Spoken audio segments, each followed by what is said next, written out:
Hello everyone, welcome to my channel. +1 English model exam 2025 ചോദിച്ച ക്വസ്റ്റ്യൻസും അതിൻ്റെ ആൻസേഴ്സും ആണ് ഈ വീഡിയോയിൽ. ഫസ്റ്റ് ക്വസ്റ്റ്യൻ നോക്കാം. ഇവിടെ ഒരു പാസേജ് തന്നിട്ടുണ്ട്. ടെക്സ്റ്റ് വായിച്ച ആൾക്കാണ് ഇത് ഏത് പാസേജിൽ നിന്നാണെന്ന്, അതായത് ഏത് ചാപ്റ്ററിൽ നിന്നാണെന്ന് മനസ്സിലാവുള്ളൂ. Who is the author of the passage describing India's sense of helplessness and anger after World War I, and from which book is it taken? ഈ പാസേജ് ഏത്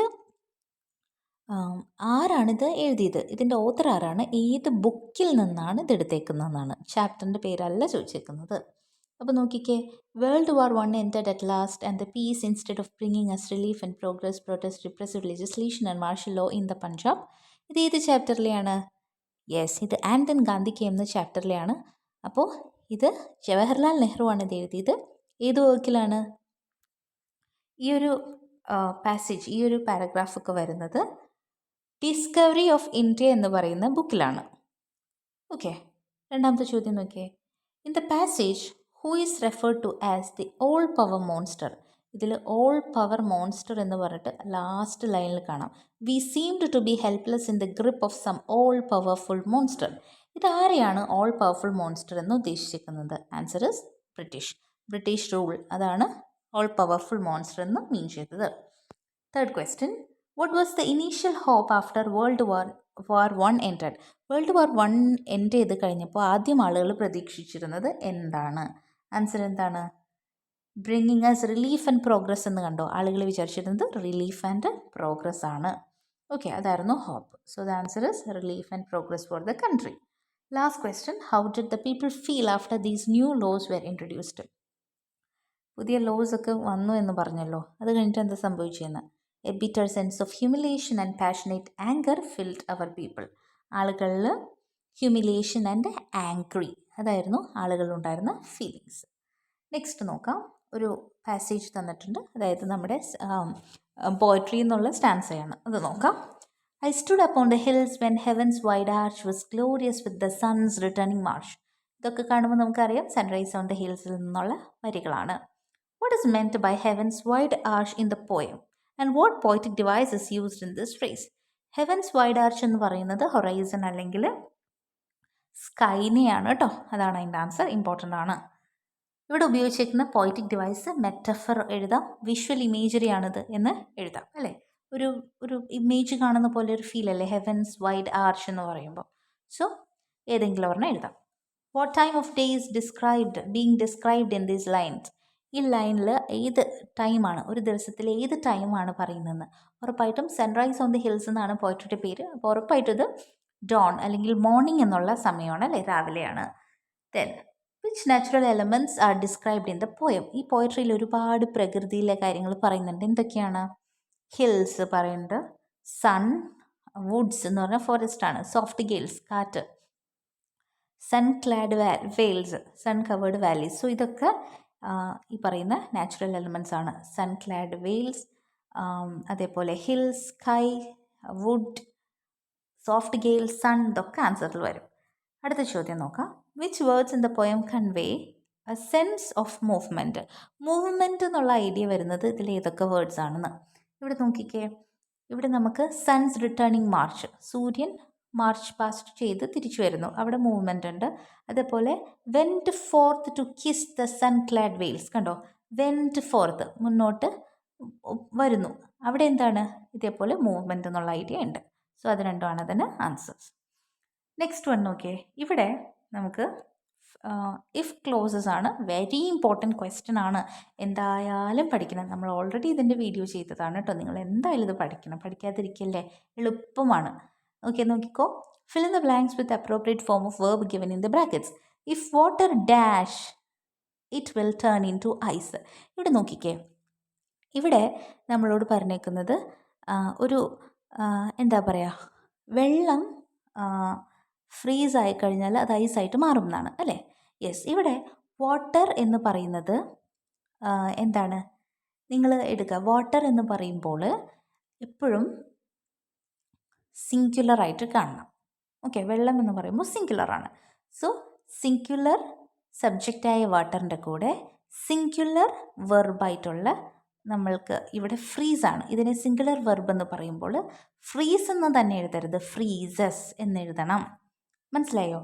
വാട്ടർ ഫ്രീസസ്. കാരണം വാട്ടർ എന്നുള്ളത് സിംഗുലർ അല്ലേ. സിംഗുലർ സബ്ജക്റ്റിൻ്റെ കൂടെ singular verb ആക്കണമെങ്കിൽ എന്ത് add ചെയ്യണം? S add ചെയ്ത് എഴുതണം. അതാണ് ആൻസറിൽ വാട്ടർ ഫ്രീസസ് എന്ന് വന്നത്. It will turn into ice. അത് ഓൾറെഡി അവിടെ ഉണ്ട്. അടുത്ത് നോക്കിക്കേ, if we had taken a taxi. We എന്താണ്? അതായത് ഇത് ഇവിടെ സംഭവിച്ചേക്കുന്നത് നമ്മുടെ തേർഡ് കണ്ടീഷനാണ് ഇവിടെ. If we had a taxi we dash. കണ്ടോ, ഇവിടെ തേർഡ് കണ്ടീഷനാണ് പറയേണ്ടത്. അതായത് if we had taken a taxi എന്ന് പറയുമ്പോൾ ഇഫിൻ്റെ കൂടെ പാസ്റ്റ് പെർഫെക്റ്റ് ആണ്. ഓക്കെ, പെർഫെക്റ്റ് എന്ന് പറഞ്ഞാൽ ഹാസോ ഹാവോ ഹാഡോ ഒക്കെ എന്നുള്ളത് ഓർക്കാം. പെർഫെക്റ്റ്. ഇവിടെ പാസ്റ്റ് പെർഫെക്റ്റ് എന്ന് പറഞ്ഞാൽ ഹാഡിൻ്റെ കൂടെ ഈ പറയുന്ന ഒരു V3 ഫോം. മനസ്സിലായോ? Take, took, taken, taking, takes. ഇതാണ് ഈ പറയുന്ന 5 ഫോംസ്. ഇതിൽ ഹാഡിൻ്റെ കൂടെ V3 ഫോമായിട്ടുള്ള ടേക്കൺ ഉപയോഗിച്ചിട്ടുണ്ട്. അപ്പോൾ ഇഫിൻ്റെ കൂടെ പാസ്റ്റ് പെർഫെക്റ്റ്. പാസ്റ്റ് ആണെന്ന് ഇങ്ങനെ മനസ്സിലായത് ഹാഡ്, പാസ്റ്റിനാണ് ഹാഡ് ഉപയോഗിക്കുക. പ്രസൻ്റ് ആണെങ്കിൽ നമ്മൾ ഹാവും ഹാസോ ഉപയോഗിക്കുക. ഇവിടെ പാസ്റ്റാണ് അല്ലേ. അപ്പോൾ ഇഫിൻ്റെ കൂടെ ഹാഡ് അതേപോലെ V3 ആയിട്ടുള്ള ടേക്കൺ ആണ് ഉപയോഗിച്ചിരിക്കുന്നത്. അപ്പോൾ അതിൻ്റെ ഫോമിൽ എങ്ങനെയാണ്? Would plus have plus V3. കണ്ടോ, we would have arrived on time. മനസ്സിലായോ? Okay, would plus have plus arrived on time. ഇതാണ് ഇതിൻ്റെ ആൻസർ വരിക. ഇതെപ്പോഴും ചോദിക്കാറുണ്ട് കേട്ടോ. ഈ നമ്മളുടെ ഇഫ് ക്ലോസിൽ എപ്പോഴും ചോദിച്ച് കാണുന്നതാണ് ഈ പറയുന്ന ഹാഡ് ഉപയോഗിച്ചിട്ടുള്ള ഈ ഒരു ക്വസ്റ്റ്യൻ. ഓക്കെ, അപ്പോൾ അതത്രയേ ഉള്ളൂ. Next one, report the following തന്നിട്ടുണ്ട്. Ivan Ivanich said to Bolkin, I left my brother early the next morning, and from that time on I found it impossible to live in town. The peace and quiet of it oppressed me. ഇത് നമ്മൾ report ചെയ്യണം. അപ്പോൾ ഇതെങ്ങനെ വരുമെന്ന് നോക്കാം. Ivan Ivanich said to ബോൾക്കിൻ എന്നാണ് അല്ലേ തുടങ്ങിയിരിക്കുന്നത്. അപ്പോൾ നമ്മളതെങ്ങനെ എഴുതണം? ഇവാൻ ഇവാനിച്ച് ടോൾഡ് ബോൾക്കിൻ ദാറ്റ് എന്ന് എഴുതണം. ഇവിടെ നോക്കി, I left my brother early the next morning എന്നാണ്. അപ്പോൾ ഇത് സിമ്പിൾ പാസ്റ്റ് ടെൻസിൽ കിടക്കുന്ന സംഭവമാണ് അല്ലേ. സിമ്പിൾ പാസ്റ്റ് ടെൻസിൽ കിടക്കുന്ന ഇതിനെ നിങ്ങൾ ചേഞ്ച് ചെയ്യണം. ഓക്കെ, സിമ്പിൾ പാസ്റ്റ് ടെൻസിൽ കിടക്കുന്ന ഇതിനെ പാസ്റ്റ് പെർഫെക്റ്റിലേക്ക് മാറ്റണം. മനസ്സിലായോ? അതായത് ഇവിടെ ഐ ലെഫ്റ്റ് മൈ ബ്രദർ എന്നുള്ളത് എന്താക്കണം? പാസ്റ്റ് പെർഫെക്റ്റ് എന്ന് പറയുമ്പോൾ ഹാഡ് പ്ലസ് V3. ഇവിടെ നോക്കിയേ, he had left. My brother എന്താക്കണം? ഹിസ് ബ്രദർ എന്ന് ആക്കണം. Okay, I left my brother എന്താക്കണം? ഹി ഹാഡ് ലെഫ്റ്റ് മൈ എന്താക്കണം? അവൻ എന്നാക്കണം അല്ലേ. എൻ്റെ എന്നുള്ളത് അവൻ്റെ, ഹിസ് ആക്കണം. Early the next morning and from that time on I found it എന്താക്കണം? ഐ മാറ്റി പിന്നെ എന്താക്കണം? He had found it impossible to live in town. രണ്ട് സ്ഥലത്തും ഹി ഹാഡ് ആഡ് ചെയ്തേക്കാണ്. രണ്ട് ഈ പറയുന്ന സിമ്പിൾ പാസ്റ്റിനെ നമ്മൾ പാസ്റ്റ് പെർഫെക്റ്റിലേക്ക് മാറ്റണം. അത്രയേ ഉള്ളൂ task. He added that the peace and quiet of the town oppressed him. കണ്ടോ, the peace and quiet of it oppress me എന്നുള്ളതിനെ നമ്മൾ പാസ്റ്റ് ആക്കണ്ടേ. അതെങ്ങനെയാക്കും? The peace and quiet of the town, it മാറ്റി the town ആക്കിയിട്ടുണ്ട്. Oppress എന്താക്കണം? Oppressed me മാറ്റിയിട്ട് him ആക്കണം. ഇത്രയാണ് റിപ്പോർട്ട് ചെയ്യുമ്പോൾ വരേണ്ട ചേഞ്ചസ്. നെക്സ്റ്റ് വൺ നോക്കാം. Edit the errors. The team are planning to go for a retreat next week. ഇവിടെ എന്താണെന്ന് വെച്ചാൽ ദ ടീം എന്ന് പറയുന്നത് സിംഗുലർ ആണ്. ഓക്കെ, ടീം എന്ന് പറയുന്നത് കളക്റ്റീവ് നൗണാണ്. സോ ഒരിക്കലും നിങ്ങൾ ഒരു ഗ്രൂപ്പായിട്ട് പ്ലൂറലായിട്ട് എടുക്കരുത്. ടീം എന്ന് പറഞ്ഞാൽ ഒന്നേ ഉള്ളൂ. അപ്പോൾ ടീമിൻ്റെ കൂടെ എന്താ ആരല്ല വരേണ്ടത്? ഈസ് ആണ് ആഡ് ചെയ്യേണ്ടത്. The team is planning to go for a retreat next week. Each member have. Each member എന്ന് പറഞ്ഞാൽ ഓരോ മെമ്പറും എന്നാണ്. ഈ പ്ലൂറലിൻ്റെ കൂടെയാണ് ഹാവ് ഉപയോഗിക്കുക. ഇവിടെ ഓരോ മെമ്പർ എന്ന് പറയുമ്പോൾ സിംഗുലറാണ്. സിംഗുലറിൻ്റെ കൂടെ ഹാസ് ആണ് യൂസ് ചെയ്യേണ്ടത്. Each member has their own preferences for the venue, but none of them is willing to compromise. Everyone were asked to. എവ്രിവണിൻ്റെ കൂടെ വേർ, ഓരോരുത്തരും എന്നുള്ളതിൻ്റെ കൂടെ വേറല്ല വരേണ്ടത്, എവ്രി വൺ ഈസ് എന്ന് തന്നെ. Every one is.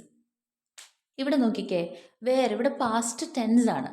ഇവിടെ പാസ്റ്റ് ടെൻസ് ആകുമ്പോൾ നമുക്കിവിടെ എവ്രി വൺ ഈസ് ആസ്ക്ഡ് എന്ന് പറയാൻ പറ്റില്ല.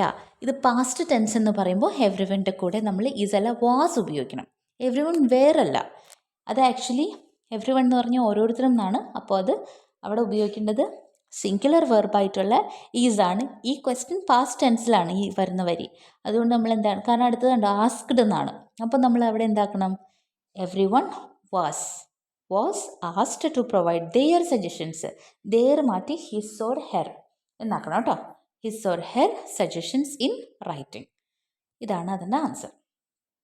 ഇത്രയാണ് പാർട്ട് 1 ആയിട്ട് ഞാൻ ചെയ്തേക്കുന്നത്. ബാക്കിയുള്ള ക്വസ്റ്റ്യൻസും കൂടെ വേണം എന്നാണെങ്കിൽ കമൻറ്റ് ചെയ്യാം കേട്ടോ. Thank you for watching.